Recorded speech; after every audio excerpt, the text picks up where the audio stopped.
Min ftit tal-ħin wara li tħabbar li l-Gvern Malti kien ikkonkluda il-Memorandum of Understanding maċ-Ċina, bosta kienu dawk l-organizzazzjonijiet u laqdiet li ħarġu jfaħru l-Gvern Malti tal-irnexxielu jilħaq dan il-ftehim. Huwa biss il-kap tal-Oppożizzjoni Simon Busuttil li għażel li jixħet id-dubji u jkun negattiv fil-konfront tal-akkwist li rnexxielu jagħmel il-Gvern. Il-kumpanija China Power Investment Corporation impenjat ruħa li tkun is-sieħeb strateġiku tal-Ene Malta bilan li tgħinha tqum fuq saqajja billi ttaffi mill-qagħda finanzjarja u fl-istess waqt issaħħaħ l-operat tagħha. Michael Falzon, il-President tal-Assoċjazzjoni tal-Iżviluppaturi Maltin, qal li huwa importanti għal pajjiż li l-Ene Malta tkun sostnuta ekonomikament.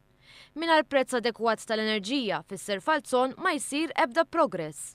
Għal-pajjiż huwa importanti illi il-korporazzjoni li tipproduċi l-elettriku tkun sostenibbli għaliex inkella problemi dejjem jikbru. Ġifieri l-iżvilupp u l-progress ma jistax jkun hawn fil-pajjiż jekk il-pajjiż ma jkollux provvista ta' elettriku bi prezz adekwat u jserraħ il-moħħ ta' min irid jinvesti fit-tul fil-pajjiż.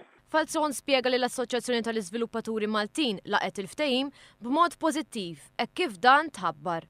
Intant Joe Farrugia, id-Direttur Ġenerali tal-Assoċjazzjoni Maltija ta' min iħaddem, jemmen l-ftehim huwa pass fid-direzzjoni it-tajba għaliex bħala assoċjazzjoni dejjem qabel mal-prinċipju ta' parteċipazzjoni mis-settur privat. Dan minħabba li permezz ta' dan il-pass il-pajjiż ser jimxi iżjed il-qudiem. Farrugia jemmen ukoll li proġetti bħal dawn jagħtu l-opportunità li jkunu ġenerati l-impjiegi. Nittamaw illi il-frott ta' dawn in-negozjati jkun veru pakkett illi kapaċi jiġġenera l-impjieg fl-ekonomija.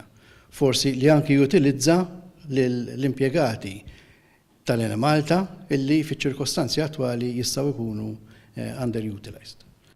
Temm jgħid li l-Memorandum of Understanding joffri potenzjal ukoll għal żvilupp ta' enerġija alternattiva hekk kif iċ-Ċina għandha esperjenza vasta f'dan ir-rigward.